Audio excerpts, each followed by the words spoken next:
ሰላም ውድ የቻናላችን ቤተሰቦች ሰላማችሁ ይብዛ በያላችሁበት። እኔ በጣም ደህና ነኝ፣ እግዚአብሔር ይመስገን። እንኳን ወደ ንስር አካዳሚ ዩቲዩብ ቻናል በሰላም መጣችሁ።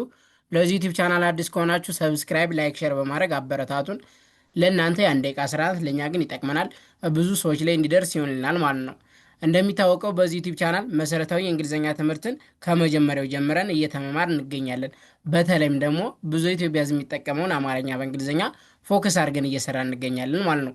ለምሳሌ ያክል በተለያዩ ሶሻል ሚዲያ ላይ ገብታችሁ ስታዩ ኢንስታግራም ሊሆን ይችላል፣ ቴሌግራም፣ ፌስቡክ፣ ኢሞ ላይ፣ ዋትሳፕ ላይ ቻት ስታደረጉ ስትጣጣፉ ከጓደኞቻችሁ ጋር ሀሳባችሁን ስትቀያየሩ ከዛም አልፎ ደግሞ ቲክቶክ ላይ እና ዩቲዩብ ላይ ስገቡ ኮመንት ማንበብ መጻፍ ስትፈልጉ ብዙ ኢትዮጵያ ሕዝብ የሚጠቀም ምንድን ነው አማርኛ በእንግሊዝኛ ነው ማለት ነው። ስለዚህ እሱን ለማሻሻል እኛ እዚህ ጋር አሪፍና ጠቃሚ ቪዲዮዎችን እየለቀቅን እንገኛለን ማለት ነው።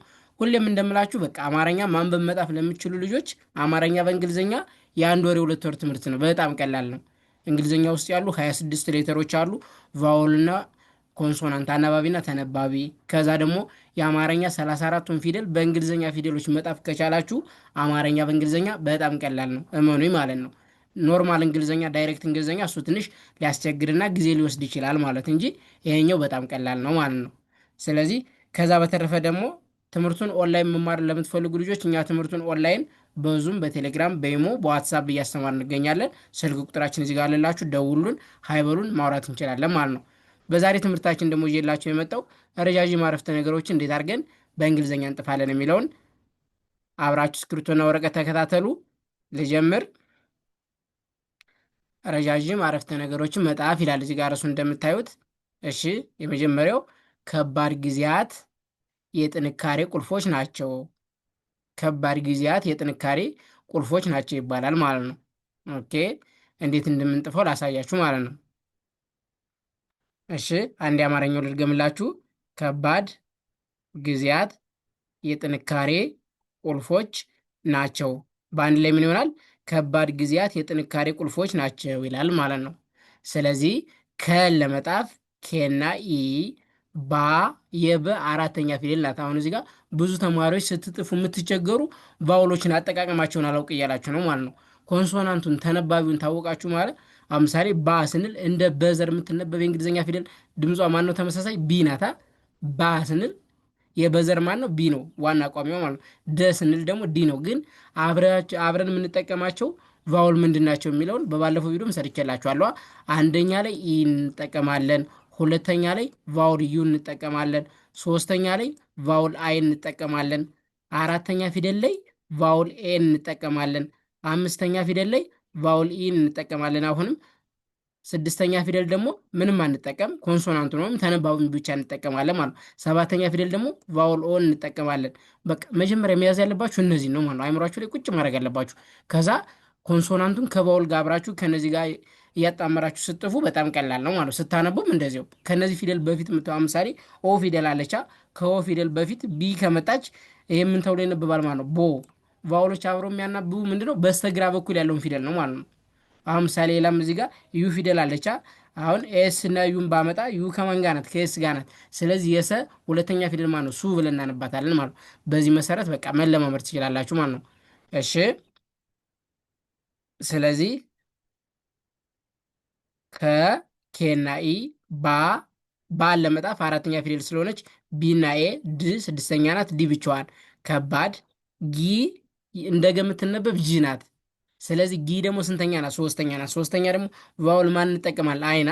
ስለዚህ ጂና አይ፣ ዚ አሁንም ዜድና አይ፣ ያ አራተኛ ናት፣ ዋይና ኤ፣ ቲ ብቻዋን። ጊዜያት የዋይ ኢ፣ ጥ ቲ ብቻዋን እንጠቀማለን። ን ኤንን፣ ካ አራተኛ ፊደል ስለሆነች ኬና ኤ፣ ሬ አርና ኢ። የጥንካሬ ኡ የቀ ሁለተኛ ፊደልና ሁለተኛ ፊደል ደግሞ ቫውል ዩን ይወስዳሉ። ኬና ዩ፣ ል ኤል ብቻዋን፣ ፎ ኤፍ ኦ ሰባተኛ ስለሆነ ች ሲኤች። ቁልፎች ና ኤን ኤ፣ ቸ ሲኤች ኢ፣ ው ደብል ብቻዋን። ስለዚህ ከባድ ጊዜያት የሚለው እንደዚህ ጣፍኩት። የጥንካሬ የሚለውን እዚህ ድረስ እንደዚህ ጣፍኩት። ቁልፎች የሚለው ይሄው ናቸው። በአንድ ላይ ከባድ ጊዜያት የጥንካሬ ቁልፎች ናቸው ይላል ማለት ነው። ኦኬ፣ ቀጣይ ደግሞ የማይነጋ ሌሊት የማያልፍ ቀን የለም ይባላል። የማይነጋ ሌሊት የማያልፍ ቀን የለም። እንዴት እንደምንጥፈው ላሳያችሁ ማለት ነው። ኦኬ። የማይነጋ ሌሊት የማያልፍ ቀን የለም። በአንድ ላይ የማይነጋ ሌሊት የማያልፍ ቀን የለም። ሁሌም እንደምላችሁ ደግሞ በአንድ ድንጋይ ሁለት ወፍ፣ አማርኛ የሚያስቸግራችሁ ልጆችም በዚሁ ጥርት እያደረጋችሁ ትመጣላችሁ ማለት ነው። እሺ። የን ለመጣፍ ዋይ እና ኢ፣ ማ አራተኛ ናት፣ ቫውል ኤ እንጠቀማለሁ፣ ኤም እና ኤ፣ ይ ዋይ ብቻዋን፣ ነ ኤን ኢ፣ ጋ የጋ አራተኛ ፊደል ናት፣ ቫውል ኤ እንጠቀማለሁ፣ ጅ እና ኤ። ስለዚህ የማይነጋ ሌ ኤልኢ፣ ሊ ሶስተኛ ስለሆነች ኤልና አይ፣ ቲ ብቻዋን፣ ሌሊት የዋይኢ፣ ማ ኤምኤ፣ ያ ዋይኤ፣ ል ኤል ብቻዋን፣ ፍ ኤፍ ብቻዋን፣ የማያልፍ ቀ ኬኢ፣ ን ኤን ብቻዋን፣ ቀን የዋይኢ፣ ለ ኤልኢ፣ ም ኤም ብቻዋን፣ የለም። በአንድ ላይ የማይነጋ ሌሊት የማያልፍ ቀን የለም ይላል። ኦኬ። የማይነጋ የሚለውን ይኸው እዚህ ድረስ እንደዚህ ጣፍኩኝ። ሌሊት የሚለውን እንደዚህ ጣፍኩኝ። የማያልፍ የሚለውንም እንደዚህ ጣፍኩኝ። ቀን ይኸው የለም። ስለዚህ በአንድ ላይ የማይነጋ ሌሊት የማያልፍ ቀን የለም ይላል ማለት ነው። ኦኬ።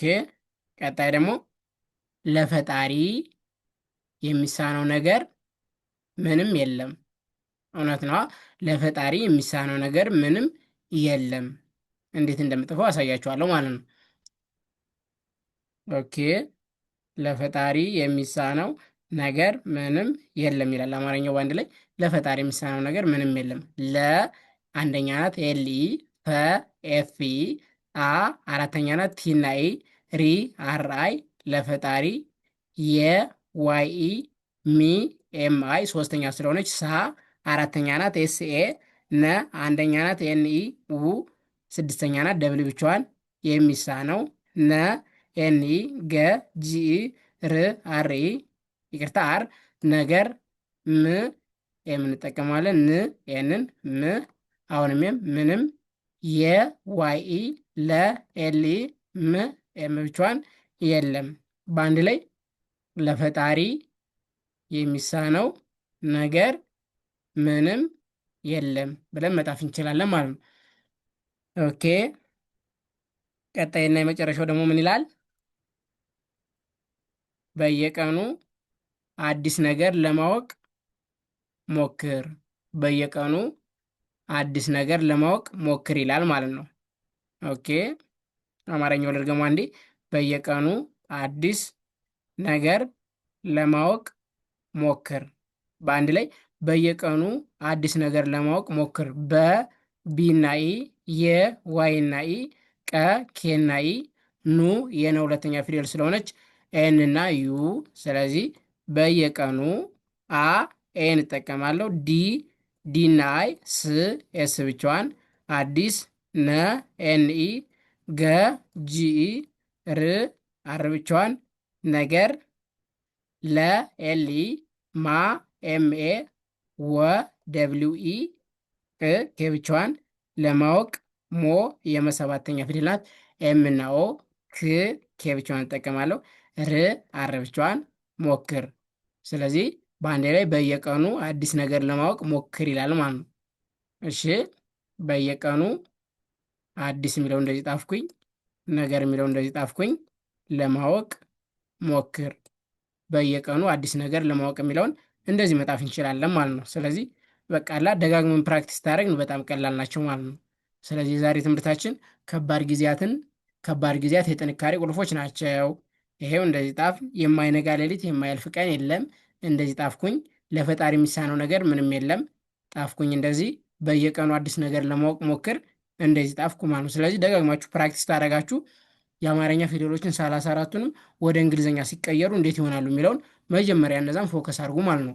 የእንግሊዝኛ 26ቱን ፊደል ስሞል ሌተር፣ ካፒታል ሌተር፣ ቫውል፣ አናባቢ፣ ተነባቢ የሚሉት እነሱን ከለያችሁ በኋላ ይሄኛው በጣም ቀላል ነው ማለት ነው። ሁሌም እንደምላችሁ በቃ እናንተ መማር ከፈለጋችሁ እኛ በደንብ አድርገን ያለ ጊዜ መቆራረጥ በታማኝነት በደንብ አድርገን እናስተምራለን። ጓደኞቻችሁ ታሏችሁም ሸር አድርጉላቸው። ስለነበረን ቆይታ ከልብ አመሰግናለሁ። ቴንኪው